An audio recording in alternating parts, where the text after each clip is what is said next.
지금 미국은 경찰들의 강압적인 체포 과정에서 사망한 흑인으로 인해서 연일 시위가 계속되고 있고, 또 한편에서는 폭동과 약탈이 자행되고 있습니다. 우리 한인들의 상점들도 많이 약탈되었다 하는 안타까운 소식도 들려옵니다만은, 지금 여러분들에게는 참 마음 따뜻하게 하는 그런 아름다운 기사가 있어서 여러분에게 소개를 해드리려고 합니다. 혹시 아살새라는 말을 들어보셨습니까? 이 사진 혹시 지난 국민일보를 보신 분들은 이 사진을 보셨을까요? 국민일보 기사에 난 사진인데요. 아살새라는 말을 들어보셨습니까? 아직도 살만한 세상이라는 그런 뜻입니다. 국민일보가 아직도 살만한 세상, 아사셀이라고 해서 지금 계속 우리가 보기에 참 아름다운 이야기들을 연재를 하고 있습니다. 지난 목요일 그 기사의 제목이 우리 집 앞에 선 택배 기사가 기도를 하네요 라가 제목입니다. 이 사진을 올린 미국의 피어슨 부부라는 분은요, 생후 9개월 된 아들을 두고 있다고 합니다. 이 아이는 태어날 때부터 선천적 심장 질환을 가지고 태어났답니다. 이런 상황에서 신종 코로나 사태가 일어난 것이죠. 그러니 이 가족들에게는 정말 절망적인 상황입니다. 이 아이 때문에 외출할 수가 없지 않습니까? 그래서 어쩔 수 없이 모든 물건을 택배로 그래서 배송해야 하는 그런 상황이 되었습니다. 이 피어슨 부부는 이 반복되는 택배 방문에 미안한 마음도 있고 해서 이 아픈 아들의 사연과 함께 이 택배 기사들에게 전하는 고마운 마음을 글로 적어 가지고 문 앞에다가 메모로 이렇게 현관문에다가 붙여 놓았던 것입니다. 이 택배 기사는 바로 그 문 앞에 붙여진 이 부부의 따뜻한 마음을 읽게 되었고, 그래서 아이의 건강을 위해서 기도를 한 것입니다. 금방 보았던 그 사진은 현관 앞에 CCTV가 있잖아요. CCTV를 보던 이 부부가 택배기사가 두 손을 가나시 모으고 기도하는 그 모습에 너무 큰 감동을 받아서 사람들에게 알리기 위해 그렇게 동영상 사이트에 올린 것 중에 한 부분을 딱 이렇게 캡처를 해서 사진을 올린 것입니다. 현지 언론이 이걸 보고 택배 기사를 찾았어요. 그래서 기도의 의미가 뭐냐 그렇게 물었습니다. 그러자 이 택배 기사는 여자분이셨어요. 여자분인데 그 가정의 사정을 알게 된 후 그 집을 갈 때마다 마음이 아팠어요. 하나님께 부디 그 가족과 아이를 지켜달라고 기도했죠. 택배 기사들의 노고를 알아준 마음이 너무 따뜻했어요. 저는 가슴이 시키는 대로 행동했을 뿐이랍니다. 여러분, 이 택배 기사의 따뜻한 가슴, 제가 가슴이 시키는 대로 했습니다. 이 따뜻한 가슴이 바로 하나님을 믿는 우리 성도들의 가슴이 되어야 되지 않겠는가 하는 것입니다. 이름도 없이 빛도 없이 누가 알아주지 않잖아요. 그도 자신의 자리에서 묵묵히 하나님의 영광을 드러낸 이런 사람들로 인해 지금까지 세상은 그래도 아직 살만한 세상으로 이어져 오지 않았겠는가 하는 생각을 해보게 됩니다. 저는 이 기사를 읽으면서 우리 성도들이 세상에, 세상 사람들에게 보여줄 수 있는 가장 아름다운 모습이 있다면 그건 바로 이 택배 기사처럼 경건하게 누군가를 위해서 기도하는 모습이 아니겠는가 하는 생각을 기사를 읽어보면서 해보게 되었습니다. 여러분이 잘 알고 계시는 밀레 만종도 마찬가지 아닙니까? 이 수많은 사람들에게 사랑을 받는 이유가 무엇입니까? 바로 기도하는 두 부부의 순전한 모습이 그대로 우리의 마음에 감동으로 다가오기 때문 아니겠습니까? 오늘도 마찬가지입니다. 이렇게 예배를 드리는 현장이든 또 여러분 가정이든 삶의 어디든지 묵묵히 누군가를 위해서 기도하시는 여러분으로 인해 하나님께서 이 땅 가운데 함께 하심으로 아직 살만한 세상으로 이어져 가고 있는 것은 아닐까 하는 생각도 이 예배 시간에 우리는 해보게 되는 것입니다. 호국 보훈의 달입니다. 나라 사랑을 더욱 되새겨보는 그런 달이기도 합니다. 여러분, 우리 기독교인들의 나라 사랑 가운데 가장 기본이 되는 것은 무엇이겠습니까? 세상 사람들은 할 수도 없는 것이죠. 바로 우리만이 할 수 있는 기도라고 저는 생각합니다. 오늘 본문의 말씀으로 지금 하나님께서 우리들에게 말씀하신다면 이렇게 말씀하시지 않겠는가 생각해 봅니다. 대한민국을 사랑하는 자들이여, 다 그 대한민국과 함께 기뻐하라. 다 그 대한민국과 함께 즐거워하라. 그 대한민국을 위하여 슬퍼하는 자들이여, 다 그 대한민국의 기쁨으로 말미암아 그 대한민국과 함께 기뻐하라.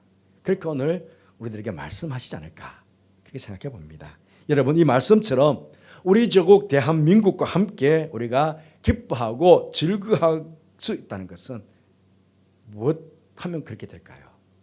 하나님께서 우리 민족에게, 우리 나라에게 복과 은혜를 주시면 그렇게 되지 않겠습니까? 에스겔 36장에 보시면 하나님께서 이스라엘 백성들에게 복에 대해서 많이 이야기하셨어요.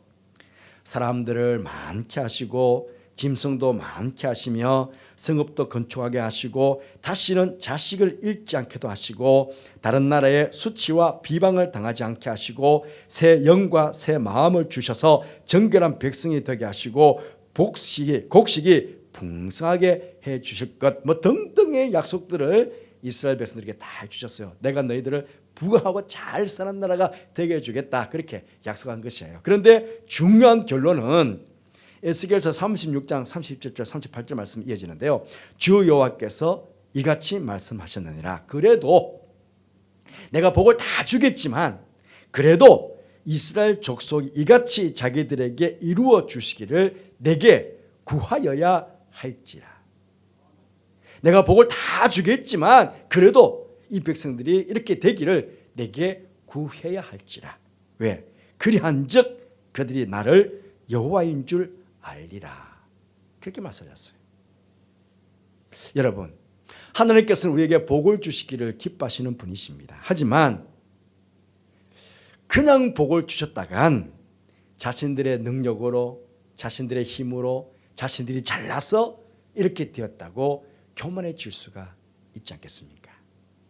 그래서 이 모든 복을 받게 된 것은 오직 하나님의 은혜라는 것을 깨닫게 하시기 위해서 무엇하라고요? 기도하라고 그렇게 하신 것입니다.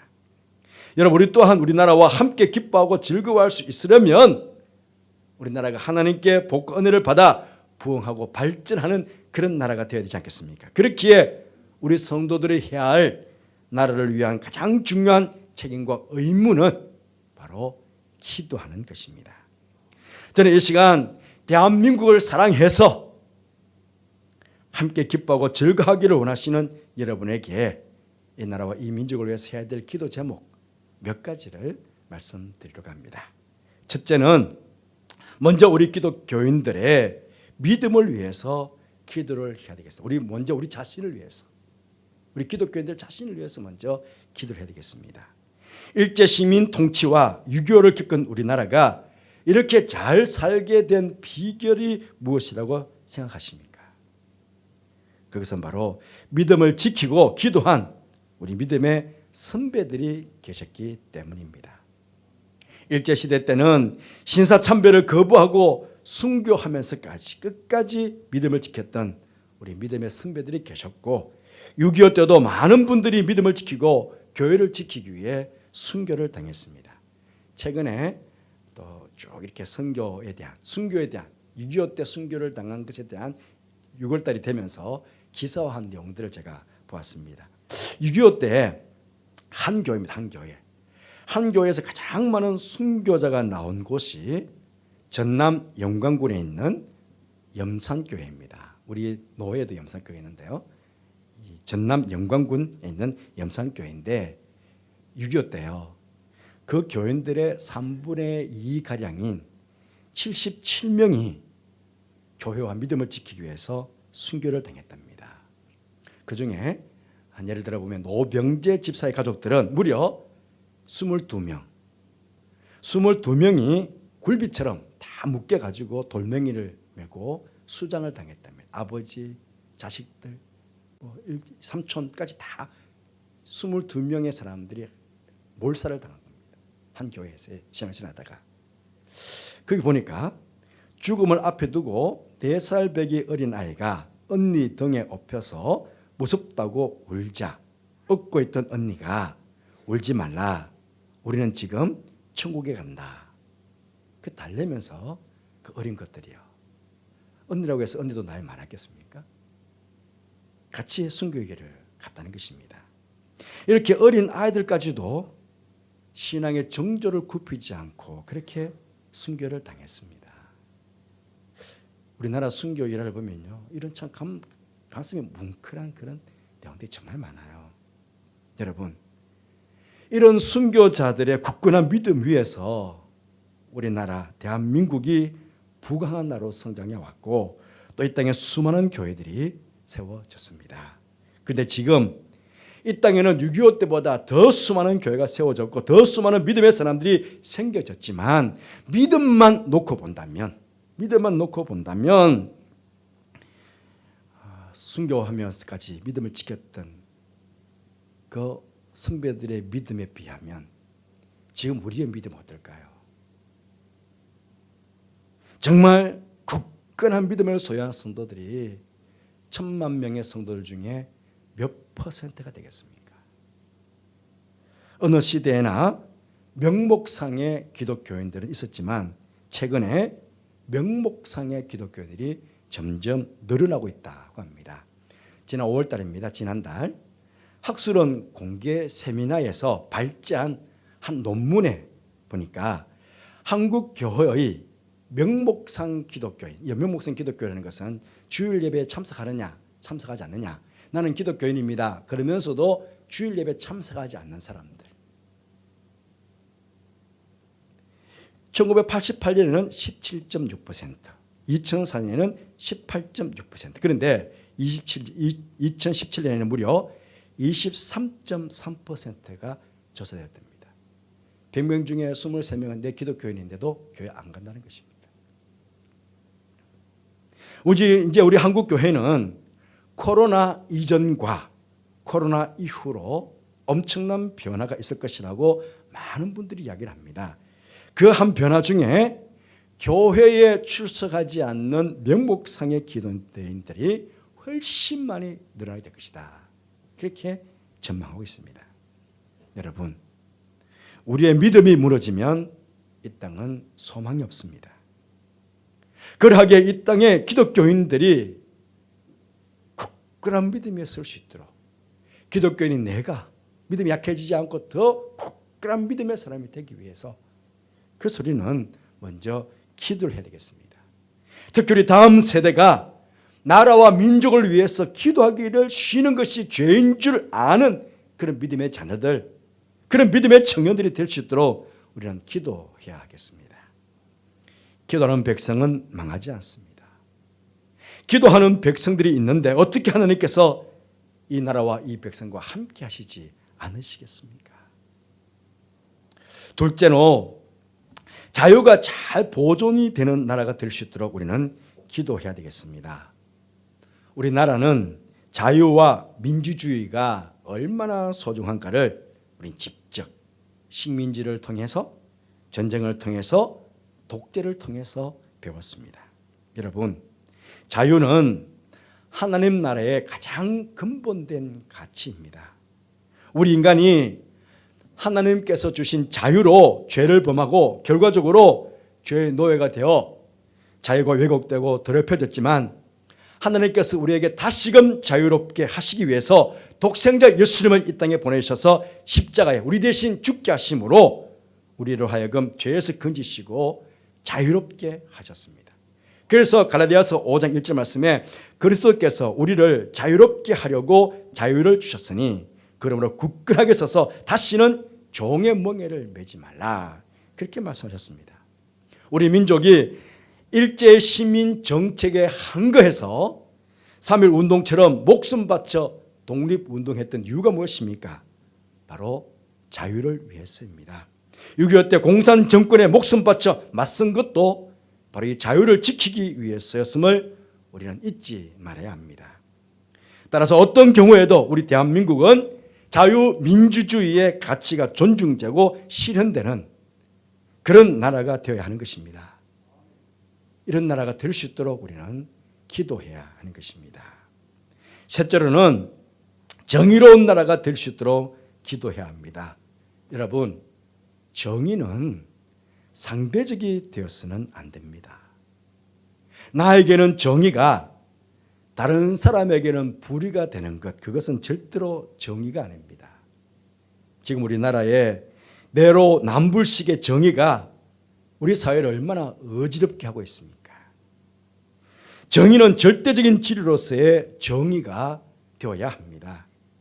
성경은 하나님의 정의가 잘 드러나 있습니다.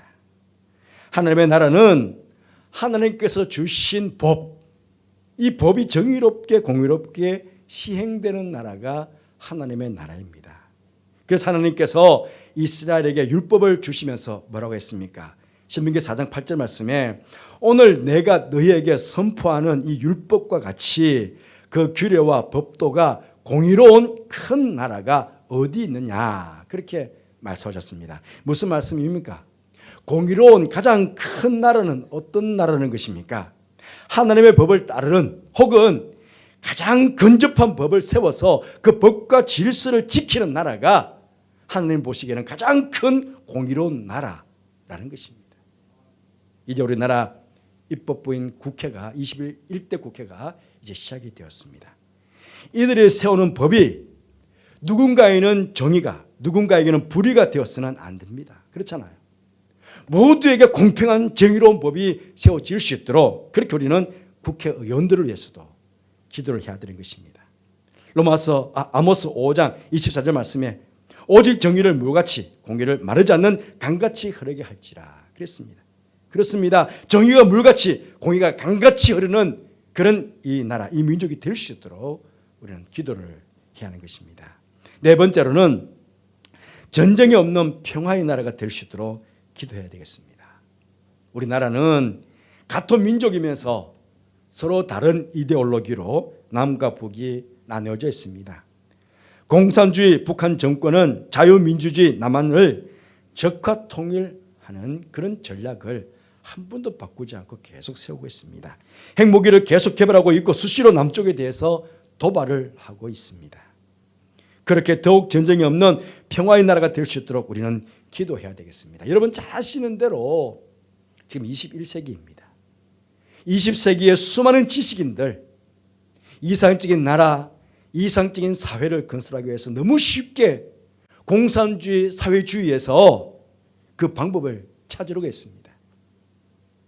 이들은 인간의 자유를 국가가 통제를 하는 것으로 이상적인 공산주의, 이상적인 사회주의 나라가 이루어질 것이라고 착각했습니다. 그래서 그 결과가 어떻게 되었습니까? 우리가 경험한 바대로 행복한 복지국가, 행복한 복지사회가 되었나요? 아니죠. 구소련과 북한과 같은 독재국가, 독재사회의 비극을 낳게 되었던 것입니다. 그러하게 우리는 자유민주주의의 바탕 위에 정의가 바르게 실천되어지고 평화가 이루어지는 그런 나라, 바로 우리 대한민국이 될 수 있도록 우리 끊임없이 기도를 해야 하겠습니다. 마지막으로 다섯 번째, 사랑이 넘치는 나라가 될 수 있도록 우리는 기도해야겠습니다. 여러분, 사랑은 추상적인 개념이 아닙니다. 사랑은 남을 먼저 배려해 주는 마음이다. 저는 그렇게 정의하고 싶습니다.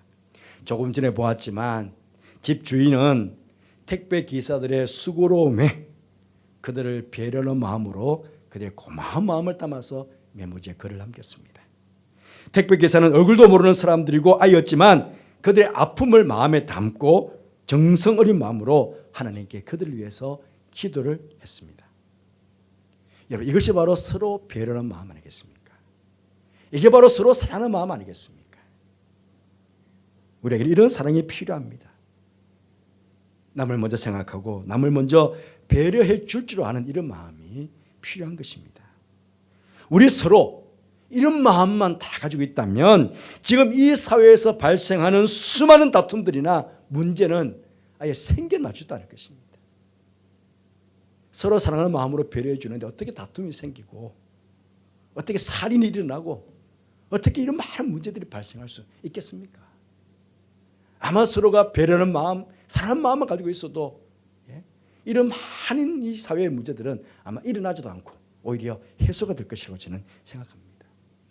여러분, 이스라엘에는요, 옛날에 농사를 짓고 추수한 다음에 주인이 남은 이삭을 다시 주워가면 안 되도록 하나님께서 법으로 정해놓았습니다. 왜요? 가난한 사람들을 위한 배려였습니다. 가난한 사람들이 나머지 이삭을 주워가도록.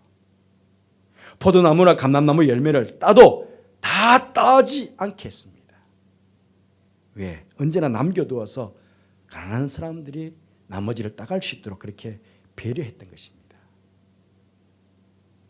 이렇듯 남을 배려하는 마음, 이웃 사랑하는 마음, 이것이 바로 우리들의 지금 사회생활의 원리가 되어야 하는 것입니다. 이런 사랑이 넘치는 사회가 될 수 있도록 우리는 기도해야 하겠습니다. 하나님께서 말씀하십니다. 예루살렘을 사랑하는 자여, 다 그와 함께 기뻐하라, 다 그와 함께 즐거워하라. 여러분, 조국 대한민국을 사랑하십니까? 이 민족을 사랑하십니까? 함께 즐거워하고 함께 기뻐하기를 원하십니까? 그러면 나부터 먼저, 내가 먼저 한 분 하나님만 굳게 믿고 섬기겠다고 결단하시기 바랍니다. 나부터 먼저 정직하게, 진실하게 남을 배려하는 넉넉한 사랑의 마음을 가지고 그렇게 살아가겠다고 결단하십시다. 그런 가운데 나라를 위해서 기도하기를 쉬는 죄를 결코 범하지 않고 열심히 이 나라와 이 민족을 위해서, 복과 은혜를 위해서 사모한 마음으로 조국 대한민국을 위해서 기도하시는 여러분들 되시길 바랍니다. 하나님께서는 틀림없이 기도하며 그렇게 살아가는 우리들 때문에 이 대한민국이 아직도 살만한 세상으로, 자, 복이 넘치는 세상으로, 사회로 그렇게 우리가 다 함께 기뻐하고 즐거워하는 그러한 새 시대로 이끌어 열어가 주실 것입니다. 그것을 경험케 되는 우리 모두가 되기를 주님 이름으로 축복합니다. 기도하겠습니다.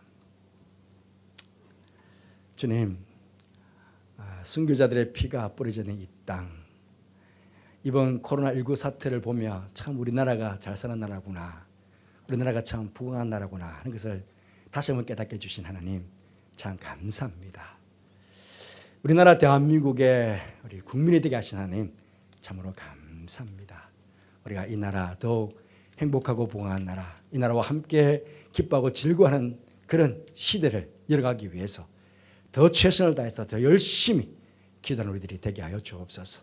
무엇보다 우리 선교자들의 선배들의 믿음을 잘 계승해서 믿음의 굳건히 서는 저희들 되게 해주시고 정직하게 진실하게 넉넉하게 남을 배려하는 사랑의 마음으로 그렇게 살아가는 저희들 되게 해주시고 또 정말 기도함으로 그렇게 살아가는 저희들 세상 가운데 가장 아름다운 모습을 보여주며 살아가는 우리 모두가 될 수 있도록 축복하여 주옵소서. 그래서 참으로 하나님께서 더 많은 복을 주셔서 우리 대한민국과 함께 기뻐하고 즐거워하는 우리 모두가 될 수 있도록 그렇게 축복하여 주옵소서. 할까 하실게 감사를 드리며 예수님 이름으로 기도드리옵나이다. 아멘.